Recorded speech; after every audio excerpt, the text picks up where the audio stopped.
నమస్కారం. వేదం 360 ఛానల్‌కి స్వాగతం. అహంకారం ఒక దశ దాటితే అది దేవుణ్ణే ప్రశ్నిస్తుంది. హిరణ్యకశిపుడు అదే చేశాడు.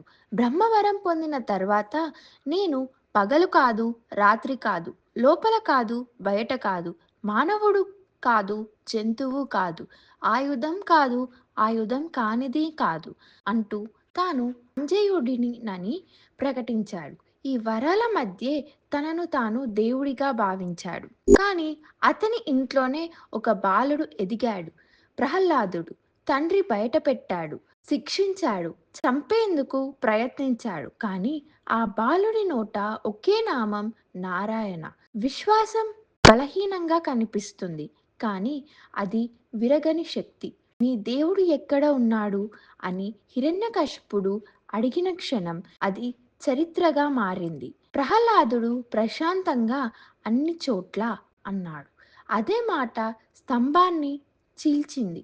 సాయంకాలం వేళ తలుపు ముంగిట దేవుడు అవతరించాడు.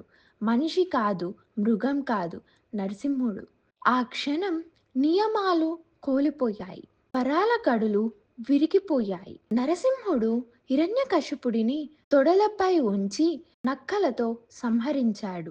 ఆయుధం కాదు, ఆయుధం కానిది కాదు, పగలు కాదు, రాత్రి కాదు, లోపల కాదు, బయట కాదు, దేవుని లెక్కలన్నీ మించిపోయాడు. అది కోపం కాదు, రక్షణ. భక్తుడి కన్నీరు దేవుణ్ణి ఉగ్రంగా చేస్తుంది. ప్రహ్లాదుడిని విశ్వాసం ముందు అహంకారం కూలిపోయింది. అనంతరం నరసింహుడు శాంతించాడు. ఎందుకంటే దేవుని ఉగ్రహ శిక్ష కోసం కాదు, బాధ్యత కోసం. నరసింహ అవతారం మనకు ఒక సత్యం చెబుతుంది. దేవుడు ఆలస్యంగా కనిపించవచ్చు, కానీ ఆయన న్యాయం ఆలస్యం కాదు. అహంకారం ఎంత తెలివిగా దాక్కున్నా ధర్మం దానిని వెతికి తీస్తుంది.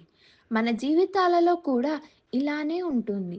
మనల్ని చిన్నవాళ్ళని తక్కువ చేస్తారు, భయపెడతారు, ఒత్తిడి పెడతారు. కానీ విశ్వాసం విడిచిపెట్టినప్పుడు దేవుడు మన కోసం నియమాలన్నీ కూడా మర్చిపోతాడు. నరసింహుడు దూరంలో ఉన్న దేవుడు కాదు, భయానికి ఎదురుగా నిల్చే ధైర్యం. విశ్వాసం నిలబెట్టిన వారికి అదే అవతార ఫలం. రేపు మనం తెలుసుకోబోయేది 5వ అవతారం, వామన అవతారం. ఈ వీడియో మీ హృదయాల్ని తాకితే లైక్ చేయండి. మీ భావాలను కమెంట్లో పంచుకోండి. మరియు దశావతారాల పూర్తి సిరీస్ కోసం ఛానల్ని సబ్స్క్రైబ్ చేయండి.